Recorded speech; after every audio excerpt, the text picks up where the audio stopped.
So let's talk about the sanctity of marriage. All the married people, just give me a yes, 1, 2, 3. Yeah! Fantastic. It is beautiful to be married. I am privileged to be married, to find the one person that I want to irritate for the rest of my life. It's a beautiful thing. Married my fiance of 2.5 years. Some people think that's a bit young, but I thought it was just right.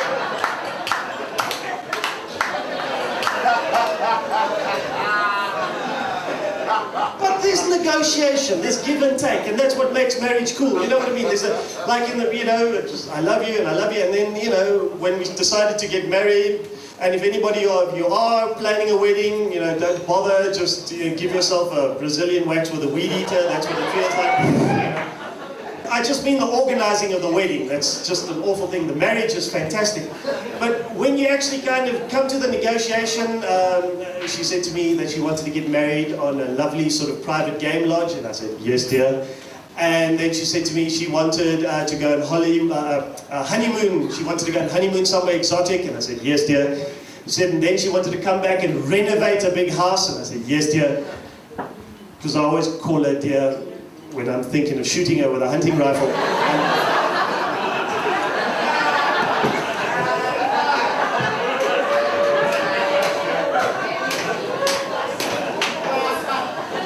And we sort of say things about each other, but you know what I mean? There is that thing, guys tend to do the thing of, women are brain damaged, and women agree because that's the only reason they stay with us.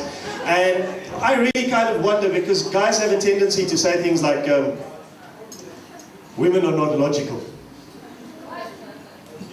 When the Lord created the world, He said to the first woman, Eve, what do you want?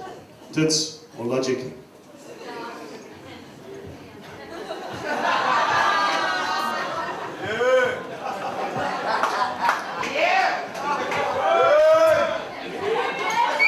Oh yes. I'm amazed that every time I do that joke, there are some brave men who up until 2 seconds ago were doing fairly well with the evening and are now going home to be with Pamela Henderson. That's just the way it's going to work. Women, I know that was a sexist statement, and I am going to spend the next few minutes proving that women are the most logical things on the planet, and if you agree with me at the end of it, I want you to give me a standing ovulation, okay? But just for a moment, if you did make that choice between breasts and logic, I think you made the right choice. I think they are the most beautiful things in the world. I've never met a pair of numbies I didn't like. I think they are wonderful things. I mean, I don't understand bras though. Bras have always just confounded me, you know what I mean? They're kind of things like 34C. What does that mean? Why can't they just have sizes, small, medium, large, hallelujah? We would understand. There's a bra size out there called 32AA. Ask the ladies, 32AA, it's called a training bra. Ladies, one question. What do breasts have to be trained for? What do they have to learn? Are these kind of secret ninja law degree tits? What is that? One night a woman said to me, they have to be trained to stay up. I love them anyway, ladies. I think they're beautiful. And besides, if we're going to start making training underwear, men have to have training underpants, because that's something that has to learn to stay up. Not that I've never had that problem. Never. I can go on for hours, I promise. And I've got the calluses to prove it.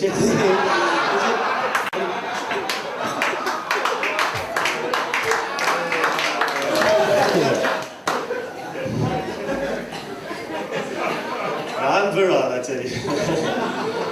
My wife has to put Stay Soft in my bath just to get some rest. It's the only way. And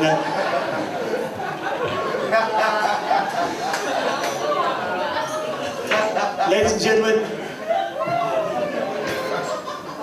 do you remember growing up in this country under... Because what I'm trying to say here is that we are, as men, a bit twisted. And I think it is because we grew up in this country under an evil force. Scope magazine. was an ugly thing. Exactly. When I finally did manage to get a woman's bra off, and the bra came off,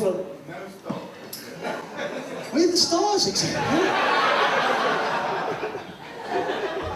I'm now weird, I'm damaged about stars. You can find me on Sundays at the planetarium going, fuck, stars, check.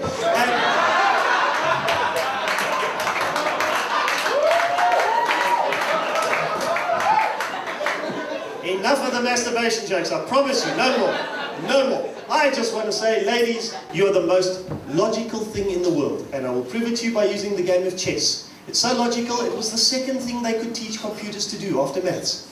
Perfect, pure logic. And what is the most powerful chess piece? The female piece, the queen. And she never starts the fight, have you noticed? The queen always stands back and goes, no, I'm just chilling here with the kids and the Germany. And it's always the stupid, aggressive, short men who come up and go, yeah. But once you anger the queen and that logic kicks in, she is ruthless. She starts off going, oh, I'm like a knight. And the next thing she's like a bishop. And the next thing you really piss off and she comes across there. Your house, your car, everything's gone.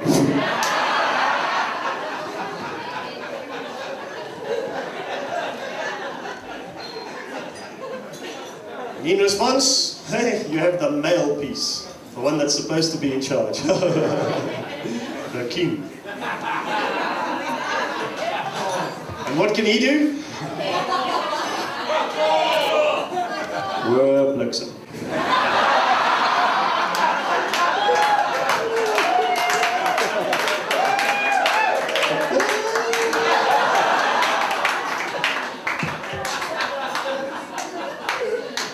I think I'll just go. The future is female, ladies and gentlemen, get used to it. Yeah? Women are logical and ruthless. Now, I want to leave you on this, ladies and gentlemen. I've had a really cool evening here this evening. I hope that you guys have enjoyed yourselves. By the way, the kid Ebole was talking about learning a language. I think maybe it's a good thing that we don't always know what we're saying about each other. Imagine how pissed off we'd be then. But one of the unique things in our language, in South African, is our use of English. For instance, if you take the word robot, only in South Africa, robot. Overseas, traffic light. Durban, check, another color.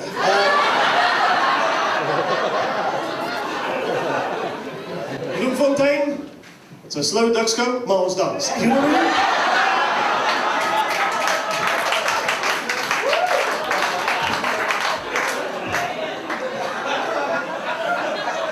And when I was overseas, I was asked directions to the South African show, and I said, you come off the M5 into Hammersmith, you turn left at the first robot, and because they didn't get it, because that's not a word they use. And now I was kind of thinking that I watch international news with a South African ear. Because about a year ago, the Americans, NASA, announced, we're proud to announce that we have put a robot on Mars.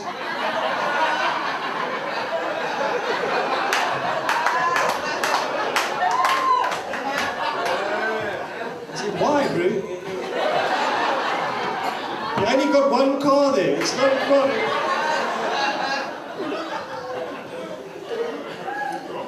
But this story that I want to leave you with, I was stopped at the robots. You know what I mean? I stopped at the robots in Sandton. Sandton, you know it. Kugel National Park. I stopped at the robots and the guys came to sell me stuff. And that's the cool thing about this country. There are people here tonight who have businesses of their own and they're thinking, who shall we hire? Shall we hire a BEE or should we hire qualifications? Kak, hire the guys at the robots.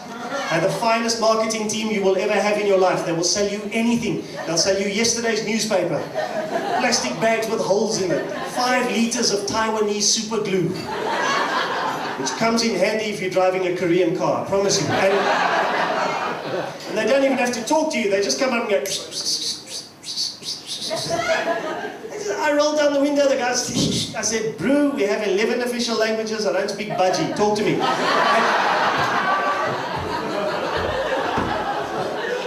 And at that point, as I was talking, you know, and we were kind of relating, the next thing, a taxi came through. Oh, God, because it was still red. And that's another unique thing, because there are people here tonight who drive sort of fairly fancy cars. And especially the 4x4 brigade. Come on, who's going to go yes? 1, 2, 3. I know you're here. And 4x4 guys, no, I need a 4x4 because it brings me closer to nature. Cuck. You're a yuppie. The closest you've ever been to nature is the salad section in Woolworths. Get over yourself.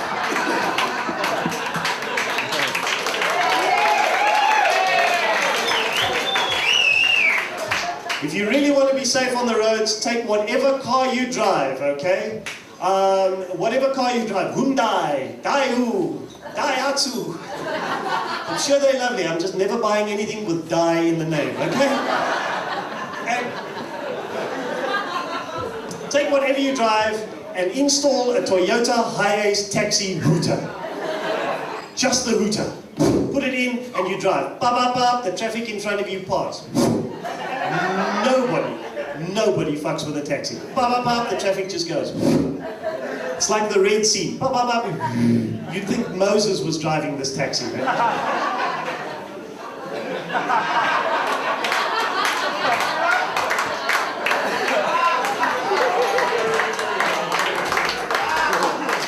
Yes, indeed. In Joburg, a guy called Moses could be driving the taxi.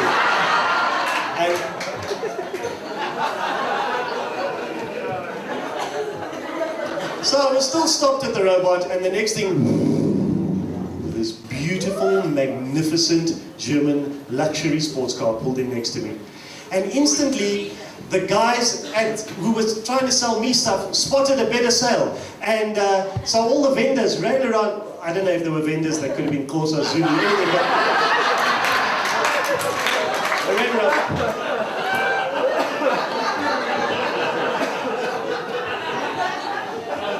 And there was a woman on her own in the car, and her window was halfway down. And I was expecting the window to go up because we're scared of crime.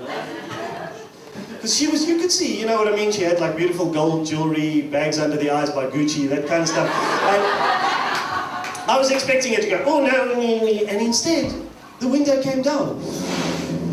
German car. Korean car room.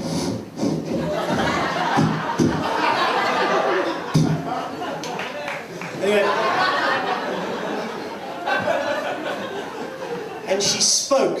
And this is the cool thing about this country, because what she said you would only hear in this country. And instead of saying some of the horrible things that we sometimes say to poor people, you know, leave me, go away, my air conditioning is broken. This one I did hear in Sandton, I promise you, okay, I swear this on my 12-inch penis. I was in Sandton, and a woman with her child, and they saw a homeless person, and the kid went, look mommy, it's a hobo. And she went, shh, don't say hobo, say free-range organic. And, true story. But this window came down because this woman wasn't scared, and she said the coolest thing, and this is, I believe, what makes our country so fantastic and unique. And tonight I really hope that you guys go out and just spread how fantastic we are, because you would only have heard this in South Africa. When the window came down and the vendors came to sell her stuff, instead of going, nah, she went, what do you mean there's no ripe avocados? What kind of intersection is this? I'm never shopping here again.